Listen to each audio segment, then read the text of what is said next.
কেন আমাদের ওসমান শরীফ হাদি মারা গেছে জানেন? মারা যায়নি, তাকে হত্যা করা হয়েছে। কেন জানেন? কারণ হলো আমরা ২০১১ সালে আমাদের যে ফেলানী হত্যা হয়েছিল, মনে আছে আপনাদের? অনেকে ভুলে গেছেন। ফেলানী হত্যার সময় ২০১১ সালে যাদের জন্ম হয়েছে বা ওই সময় যারা স্কুলে পড়ে, তারা তো এর পরবর্তীতে শেখ হাসিনার আমল দেখে, দেখে বড় হয়েছে।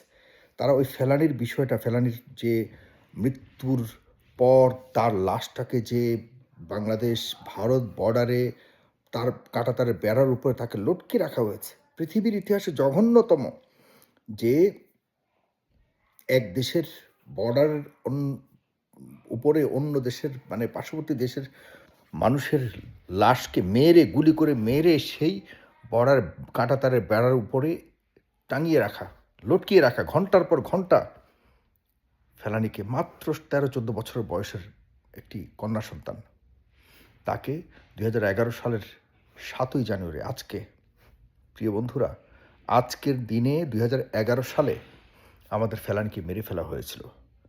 কিচ্ছু হয়নি। লোক দেখানো কিছু বিচারের বিষয় হয়েছিল। কাউকে কোনো ধরনের জবাবদিহিতার আওতায় আনতে হয়নি, আনেনি ভারতীয় সরকার। সারা বিশ্ব নিন্দা করেছিল তৎকালীন সময়ে। বাংলাদেশের মানুষ বুকে পাথর রেখে চাপা কান্না করেছিল। কিন্তু এই বাংলাদেশের তৎকালীন সময় শেখ হাসিনার সরকার ভারতকে তেমন কোনো জবাবদিহিতার আওতায় আনেনি। আর তৎকালীন সময় ভারতের মানে বাংলাদেশি মানুষকে পাখির মতো মারত। মানে পাখি যেরকম মারলে আমরা আছে না একটু আনন্দ পাই, তারা বসে থাকতো। তারা দেখা যাচ্ছে যে বিএসএফ বিএসএফ মানে border security force of India, তারা বাংলাদেশি মানুষকে মারার মধ্যে একটা আনন্দ পেত। বর্ডারের পাশে যে কাউকে দেখলে পরে তাদেরকে গুলি করে মারত। কোনো জবাবদিহিতা নাই, কোনো জবাবদিহিতা ছিল না। যে কারণে আমরা এখনও পর্যন্ত সেই ২০১১ সালের ৭ই জানুয়ারি ফেলানী হত্যাকাণ্ডের বিচার যেহেতু পাইনি, সেই সূত্র ধরে আজও পর্যন্ত আমরা সেই গোপন হত্যাকাণ্ডের শিকার হচ্ছি, যেটি ধীরে ধীরে ধীরে ধীরে এমন পর্যায়ে এসছে, পর্যায়ক্রমে সেটি এখন ট্রান্সফর্ম হয়ে এখন প্রকাশ্যে খুনের জায়গাতে চলে এসছে।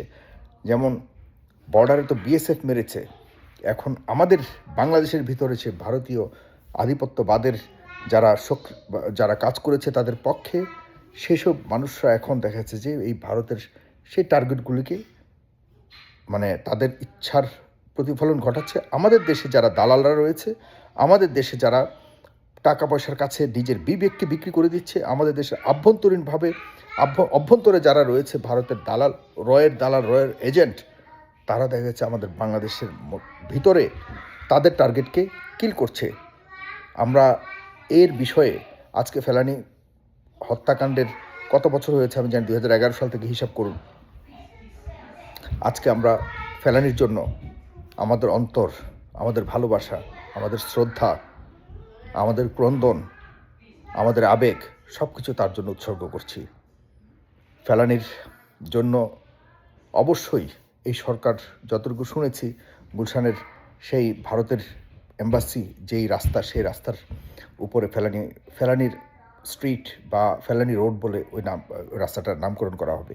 আমি জানি না করা হয়েছে কিনা। আমি আজকের এই ভিডিওর মাধ্যমে সবার কাছে আবেদন করতে চাই, আপনারা যারা আমার ভিডিওটি দেখছেন তাদের কাছে আমি অনুরোধ করব, আপনারা অবশ্যই নিজেরা ভিডিও করে জানান দিন, অথবা আমার এই ভিডিওটি শেয়ার করে বলুন, সবাই আমার সাথে একমত যদি হয়ে থাকেন, সেই রাস্তাটির নামকরণ অবশ্যই অত দ্রুত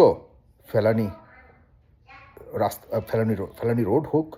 আর পাশাপাশি ডক্টর মোহাম্মদ ইউনূসের সরকারের কাছে মিনতি করে আবেদন করছি, দয়া করে ফেলানী হত্যাকাণ্ডের সেই ফাইল আবার ওপেন করুন, সারা দুনিয়ার কাছে তুলে ধরুন যে অল্প বয়সের একটি মেয়েকে কিভাবে তার বাবার সাথে সে যখন এই কাঁটাতারের বেড়া পার হচ্ছিল, তখন তার বাবার সামনে সেই কন্যাকে গুলি করে হত্যা করে আবার সেই লাশ কীভাবে কাঁটাতারের বেড়ার উপরে ঘণ্টার পর ঘণ্টা ঝুলিয়ে রাখা হয়েছিল। এর বিচার হয়নি, এটি আন্তর্জাতিক অপরাধ। কিন্তু আমরা কিচ্ছু করতে পারিনি।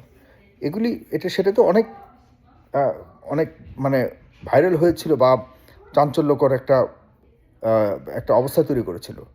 তৎকালীন সময় প্রতিনিয়ত কোনো না কোনো সীমান্তে বাংলাদেশিদেরকে হত্যা করা হতো, কোনো না কোনো সীমান্তে এখনও পর্যন্ত হত্যা করা হচ্ছে, এখনও পর্যন্ত। সুতরাং ফেলানী হত্যাকাণ্ডের সঠিক বিচার যদি পেতাম, তাহলে আজকে আমাদের হাদিকে আমরা হারাতে হতো না।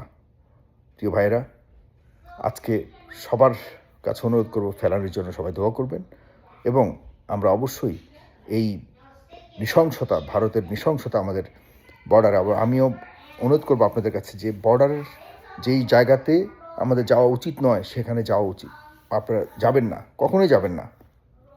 আমাদের কোনো প্রয়োজন নেই, আমরা অনেক উন্নত ভারত থেকেও, আমাদের কোনো প্রয়োজন নেই ভারতের বর্ডারের এমন এমন জায়গাতে যাওয়া যেখানে নো ম্যানস ল্যান্ড এবং যেখানে যাওয়া নিষিদ্ধ, সেখানে আপনারা যাবেন না। এটা আপনাদের কাছে আমার অনুরোধ। এতে করে আমাদের মাথা নত হয়ে যায়। আপনারা প্লিজ এই কাজটি করবেন না কখনো। ধন্যবাদ সবাইকে, ভালো থাকবেন। সালাম।